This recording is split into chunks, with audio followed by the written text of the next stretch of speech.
401ks are expensive and there's a fee to be charged, right? Assets under management. I would bet if you asked 100 employees of 100 different companies, 98% would say, I've never gotten a call from the people that manage my 401k to give me an advice. These people are making 1% off of you, the employee, forever for not getting any advice, right? And so to me, that's a big problem with the industry. I like to understand why our 401ks push so much. Hey everyone, hope you're having a wonderful day. I'm sitting with my good friend Tyler Willie from Life 180, and we're going to talk about the 401k. He's got an incredible thing he's going to share with us about, is the 401k a scam? And then I'm going to challenge him. So I'm going to turn it right over to Tyler and we're going to kick this thing off. So Tyler, thanks for joining me, man. Appreciate you being here. Yeah, I'd love to anytime. So, this is a debate that I see all, on both sides. You see it all over, social media. You see it everywhere you look, right? And if you know me, Danny, I know you do, is I like to look at the numbers, right? And so I'm not gonna play too hard one way or the other. I think throughout this you'll kind of see where my opinion falls, but this is gonna be like pure, is it a scam for a particular person, right? And so, what I always like to do is I like to show people, and if and so I'm gonna start with can I ask you these questions? Yeah, let's do it. Let's just pretend like I'm a, Okay. person who's looking to prepare for my retirement and I have a 401k. I'm considering alternatives. Just, yeah, run me through the process. I want to see where your head's at here. Okay, so my first question before I start is, do you think you're gonna make more money in the future? Yes. Okay. So number one, yes. And then number two, do you think taxes are gonna be higher or lower or gonna be the same in the future? Higher. Higher. Okay.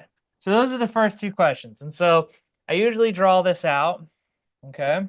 And if we're looking at a time chart here, and we're looking at 25, 30, 35, 45, 55. And I'm just going to say for anybody that's young, retirement's probably looking like 67 these days, or maybe even 70, right? Can we agree with that?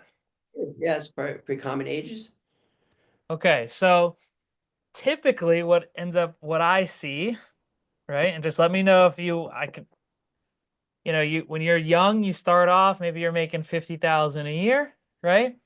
And as you get older, your income starts to go up, inflation's going up, all of these things are going up. And so over time, your salary, like you said, you think you'll be making more anyways. Sound right? Yeah. So while you're young, if you're making, 50-ish thousand, you get into 30, your income starts to increase. Typically you see like a little plateau and then maybe one more little increase before you hit retirement, right? And then Yeah. here's where you're retiring. Following me so far? Got it. So if we're looking at this graph, right? And let's just say this is where I try to stick to very round numbers. So let's just say it's this times 2 because you have a spouse and you're both making 50,000. So let's just say when you're 30 years old, you're at this $100,000 income level, okay? Okay. Combined. And let's just say you're saving 10% a year into your 401k. So 10% is $10,000. Now, I'm not assuming a match or anything right now, but we can. So 10% is $10,000. And if you're at a $100,000 tax level right now, today, your tax rate is probably right around 20%, maybe a little less. Okay.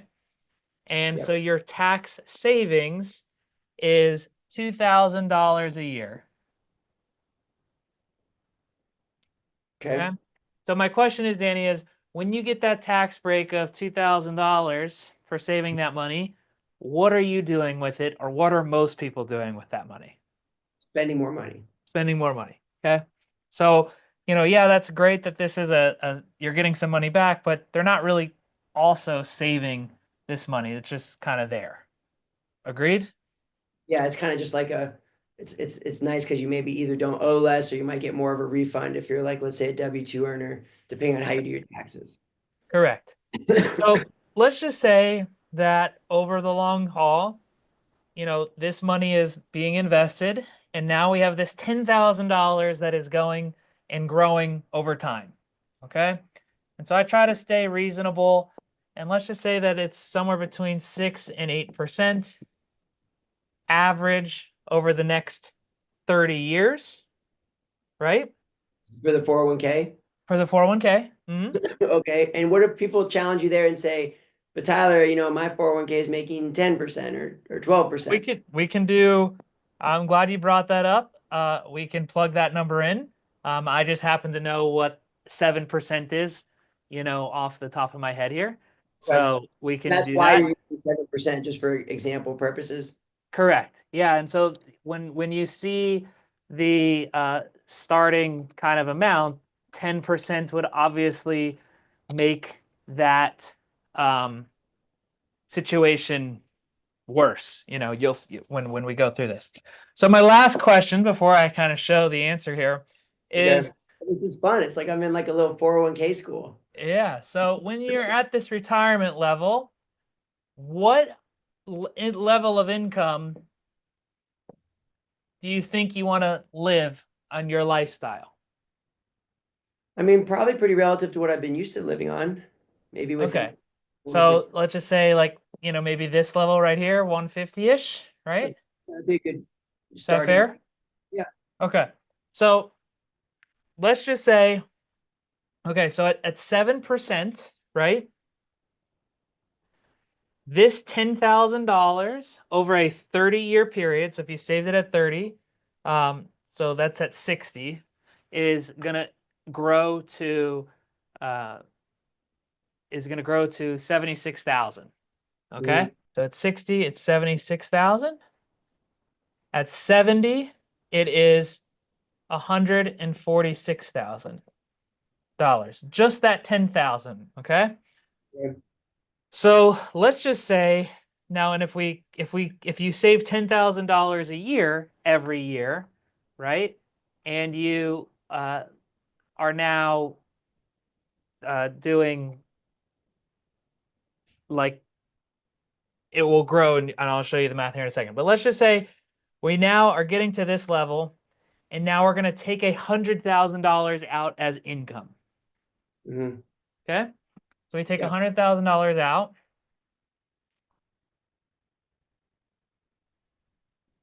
You said taxes might be worth. Is it okay if I use 30%? Number one, you're going to be at a higher income bracket, and number two, taxes are going to go up. It's okay. You have my permission. Okay, so 30% taxes. Okay. Well, you're going to be paying $30,000 in taxes in the future. Okay. I'm just And following so along. here's my question. Well, Is saving $2,000 today to spend $30,000 in the future, is that a good deal? no. No. So this is my argument, right? Okay.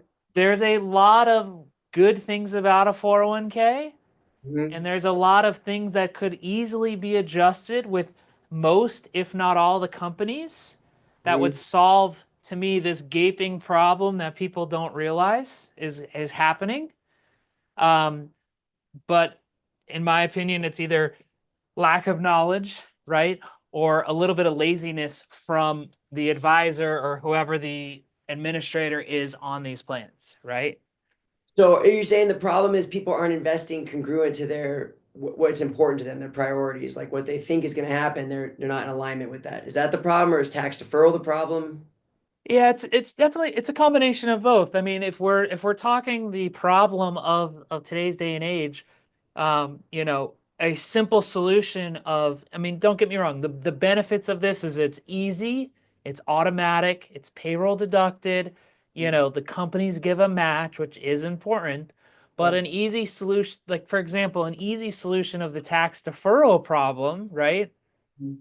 is why don't all these companies just offer a Roth 401k component? It doesn't cost them any extra money, doesn't cost them anything. So even if you were to take $8,000 a year and invest it Mhm. instead of 10,000, you still wouldn't have this big tax problem in the future. It would all be tax free, right? Now the company's still matching you and all those things. That number is irrelevant, but that's a simple solution to get around the tax problem of these plans. Gotcha. So, I mean, you've been around a long time. When I come across a small business owner or a even a medium-sized company and they don't offer a Roth, most of the times the business owners don't even know that's an option, right? Yeah. Yeah. And number two, the employees didn't even know it was an option, or else they might have bothered their HR department or whoever uh, to give them that choice, right? And I'm a believer that if choices is important. Yeah. So, No, that solves the tax problem. Now, the alignment problem is a whole nother argument altogether, but you could take the same thing. A Roth does not change too much the ability to access that money before retirement. And I think in today's day and age, the alignment of I think access to money is, they always say cash is king. And so I think that is the biggest misalignment of values and money for people, especially if, when you're 30 years old, like the first thing you should be doing is building that emergency fund. A 401k does not constitute that. right. So that is a whole separate conversation we could go down into the weeds with for sure. Yeah, I think you're touching on some really amazing things here, man. Like in terms of the companies, right? You can only focus on so many things. You want to offer the best benefits to your employee, and there's so many opportunities for companies to just settle with their 401k plan, like these plans in a box or like these, limited offerings. And really the officers of the company have a fiduciary responsibility to make sure they're offering the best, the best. But oftentimes when we peel back the curtain and look, they're even surprised at some of the things that are happening, additional fees, limitations within their plan, limitations within the plan documents. It's very common, and I think it's just it is hard to. I mean, you really have to have a dedicated advisor or someone to be looking at that for you to make sure you're getting the best of the best. That's a big issue. But the other issue that I'm glad you brought up is that you see this really common with millennials and Gen Z. Like if you ask them at that 30-year-old, hey, do you want to have a plan where you can have flexibility the whole time? Or do you want a plan that you can't touch until you're 60? Most of them are going to tell you, oh, no way do I want that, right? I mean, that is a big priority. You're seeing that accessibility and that liquidity and that velocity become more and more of a big deal for this younger generation, including Yeah, us. no, absolutely. And I just see it's such a common thing, and I don't know if it's like you said, the business owners aren't focused on it, so they're just trying to give something, which is better than nothing, right? So you can't fault them for that, but you also have to say, okay, well, most of the time people are looking to de-risk themselves, right? The closer they get to retirement, and so giving the ability for people to move their money into their own IRA after 55 is a simple amendment into these plans that employees aren't aware of. And so to me, it's like things that are not going to cost the employer any additional money, they are not doing. And so, I still think that falls on the advisor, whoever set up the plan. But that's a big problem people want to start to have a little more control, especially after they've saved all this money and they don't have that control inside a 401k as they get older. So I think Yeah. it's a combination of two things. I'm not saying there's a perfect solution, but people are just, hey, I'm just going to save to my 401k, not realizing all the consequences of what can happen in your life over a 30-year period. Right. So going back to, yeah, I agree with that 100%. And going back to our, title of like, hey, is the 401k a scam? This thing you're seeing online, you see a lot of like life insurance agents, kind of trying to paint the 401k as this evil thing. And you see a lot of, kind of more standard, just run of the mill advisors saying like that's, basically the way America becomes wealthy. What's your take on it? Yeah, so well, it's definitely and so that's the second layer, right? And Mm. so, the first question I always like to ask myself is why, you know, what are the reasons why people say the 401k is the greatest, right?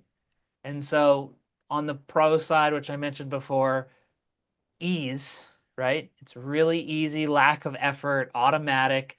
And I think a lot of times Americans do need that. Okay, it's automatic. It's going to come from my paycheck. I don't have to do those things to, once it hits my bank account, people tend to spend money, not save money. I mean, obviously everyone's a little different. But I think the biggest thing that people don't realize and what I hate is, you know, 401ks are expensive and there's a fee to be charged, right? Assets under management. And so if I know that I'm going to make between 0.75 and 1.5 to 2% forever, as long as this money's inside this plan, you know, I would bet if you asked 100 employees of 100 different companies, 98% would say I've never gotten a call from the people that manage my 401k to give me an advice. It's probably less, it's probably Maybe like, 100%. yeah, I've never heard of that. so 1% maybe if you're lucky, right? And so, these people are making 1% off of you, the employee, forever. Yeah. And so for not getting any advice, right? And so to me, that's a big problem of the industry. But on the flip side, you have the insurance world that is pushing, life insurance as the end all be all asset.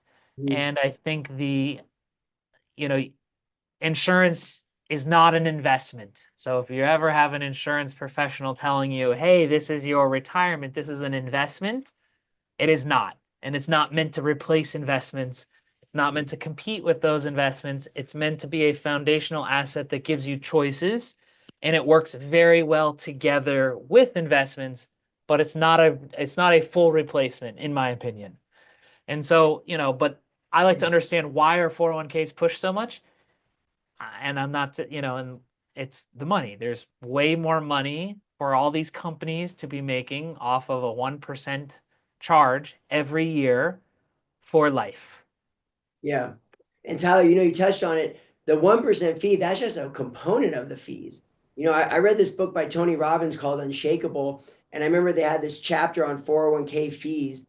And they had it was like 17 different names. Thought some of them I'd never even heard of. And most of them did not say fee, but they were Yeah, all they don't.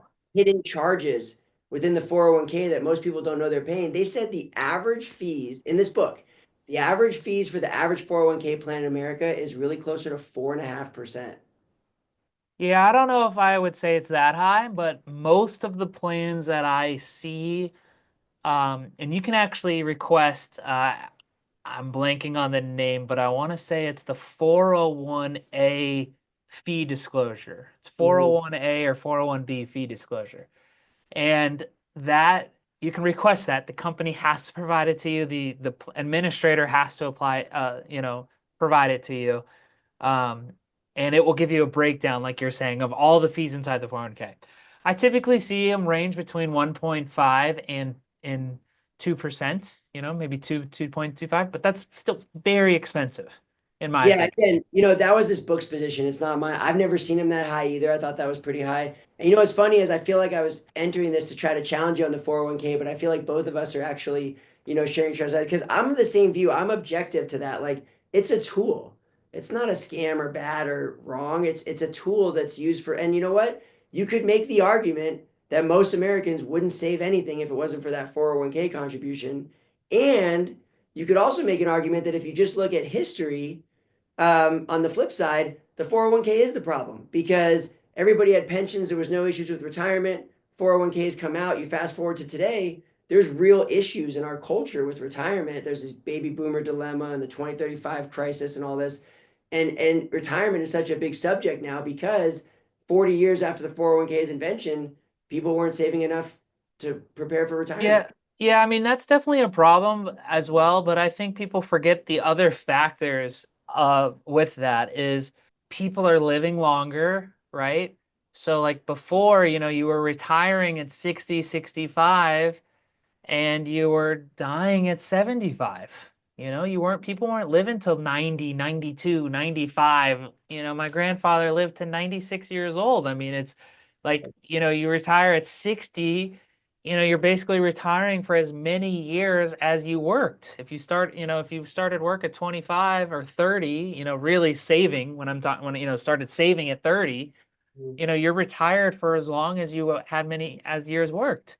And so Yeah. I don't think people, realize the length of, you factor all those other little things that add up.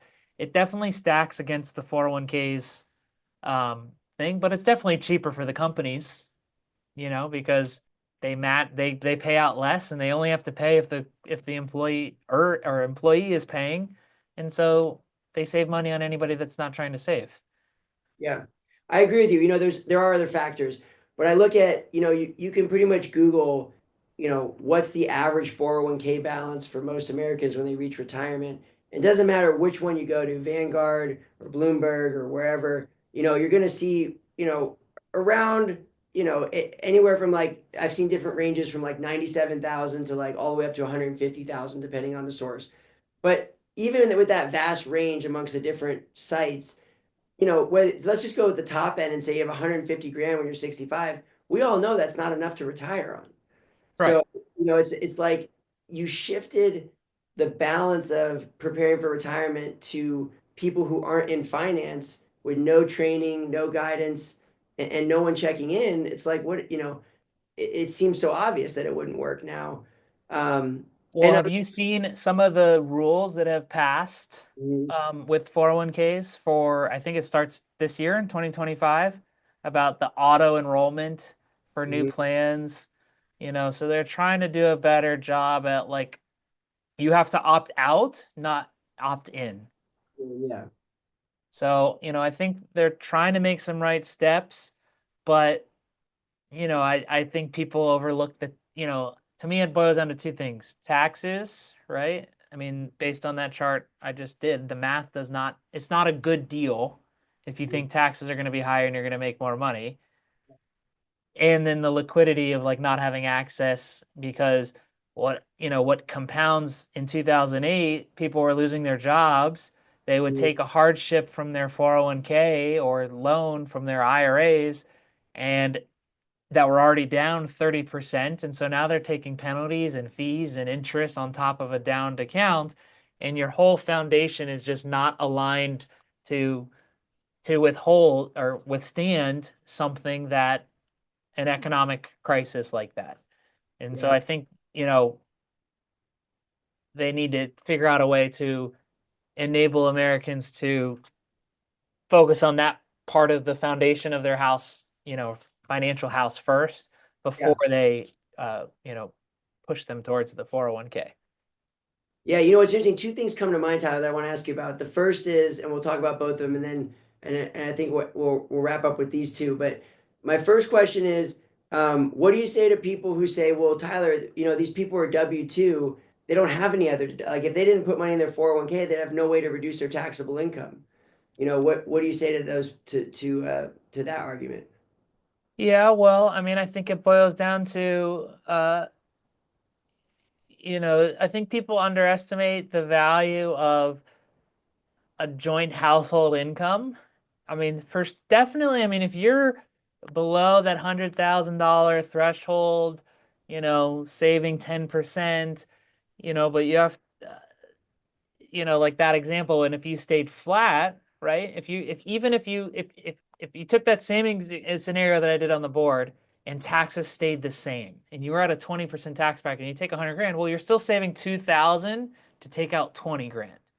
To Mhm. me, that's still not even that great of a deal, right? Because most people are not saving that 2,000. Right. And so to me, it's okay. That's one thing. And so I think it's a simple solution. Like, the government, there's a reason why there's not as many plans that have the Roth component is because the government, in my opinion, doesn't push that narrative, right? Because they want to make sure that they are getting their tax money in the future. Yeah. So I mean, I think that's part of it. But the other part, you know, I mean, you're absolutely right. Like, would they save?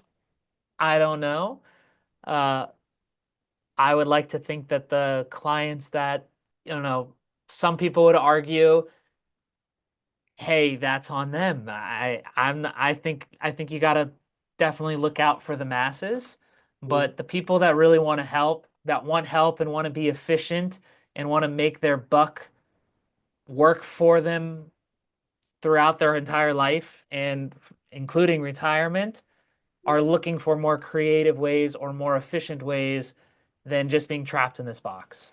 Yeah. And I think the more people see that it's easy to get outside of that box, it will help everybody. Uh, but that's a big barrier to break. Yeah. I think it's like you said earlier, like it just depends on everybody's situation, and their tax situation may give them an answer that another priority may not, and so they're going to have to do what's best in their best interest. But I believe a lot of plans that do offer the Roth option, they offer both, right? I mean, you Yeah, can give a portion to Roth and a portion to traditional. absolutely. And that's what my wife and I do. I don't get a 401k, but she gets a 401k and a match. Mm. And up until recently, we were doing half and half, and now we're doing all Roth because her match is pre-tax, so we know. But people underestimate the power of, the standard deduction and child tax credit and the mortgage interest, credits. And there's a lot of credits out there that people don't really pay attention on their to that, help them lower their taxable income. You look at like, okay, well, I'm getting all of these deductions now, right? And the plan is to have my mortgage paid off at 65 or whatever, right? So you're going to lose that interest deduction. You're going to lose your dependent children deductions, right? You're going to lose all of these deductions in the future. So, and now you're also going to be at a higher income, or a potentially higher income tax bracket. So argument to say is like, you're having all these other deductions now, is the $2,000 or 20% or 10% worth it today? Because you're not Yeah. going to have all those other things in the future. That's a good question. My last question for you is, what are your thoughts on solo Ks? Like, I have a solo K. I'm a big proponent of it. I like it. I mean, it's offered me a lot of value. And I think for business owners, it's so tempting, especially like solopreneurs who can go, hey, it's March 15th and I'm ready to start doing my tax planning for last year. What can I do? That solo K gives you the ability to do a nice big dump in for you and your spouse. And I mean, it can move the needle quite a bit, but what are your thoughts on the solo K? Yeah, so I mean, I love the solo K. Nothing against the solo K. And any two-man company, three whatever, right? I think even the small 401ks are worth it. I will say this, and I'm married to a CPA, is CPAs worry about eliminating the tax today. Their job is to reduce taxation in today or whatever tax year you're trying to reduce. So, and there's nothing wrong with that, right? But in my job or what I've, is okay, yes, it's important to look at the tax deduction today, but don't say, Danny, would you rather save 20 grand, $24,000 this year, or would you rather save $150,000 in 10 years? Yeah, And so it's like doing that math. I don't think people are doing that for them. And I think that's where the lack of advice is really, uh, an issue. yeah. And I think it's incentive too, right? Like we incentivize, like our Mhm. culture says, okay, CPAs, what can you do for me today? Like your values based on how much you lower my taxes right now. Today. And so that's why they do that because that's what they're paid to do. Versus, yeah, you can pay this today, but like, CPAs and financial advisors are really on the two different spectrums on, financial advisors aren't really looking at today, they're looking at the future. CPAs aren't really looking at the future, they're looking at today. You can imagine how many heated conversations at dinner that we have, I but I could I it's my wife's arguably more of a numbers person than I am. So it the answer is there's no right answer, I you can't know? imagine you guys both break out the spreadsheets. That would be Yeah, it's pretty bad. It gets so I think it's a dilemma for most people, but I think just it's a lack of education. And I think it's a lack on I think it's the financial industry that does a bad job at educating people on their choices. And they've tried to make half-hearted steps of like, oh, you have to give a 401k presentation every year, but it's such cookie cutter stuff, people don't pay attention. Right. People are sleeping through the back. They're thinking about getting back to work. They're thinking about getting off. They're not hearing half the things they're saying about Roth or 401k or this, you know, fund provider or whatever. But I agree, Tyler. You touched on so many key issues, and I want to leave with this. A wise advisor shared with me a long time ago. If people and CPAs knew the cost of those deductions, they might, think twice about pushing them so hard. And I think that is kind of the common practice. Is people are just like, what can I deduct right now today? And that's all they really focus on. And yeah, that does touch on a lot of different issues. So I appreciate you taking the time to share with me. I jotted down a ton of notes, and I'm glad I got a chance to see that. Yeah, anytime. So, Hey, Tyler, if people want to reach out to you, if they want to get an analysis of their 401k plan, if they want to do a comparison, if they want to see one of these projections, what's the best way for people to get a hold of you and your team? I know you have a huge team at Life 180. I mean, we do a lot of work together, so they can reach out to you and I know you put all your info, but I'm happy to provide a little link as well. Yeah, But I think you do a great job at least answering the immediate questions before we do, that kind of numbers analysis.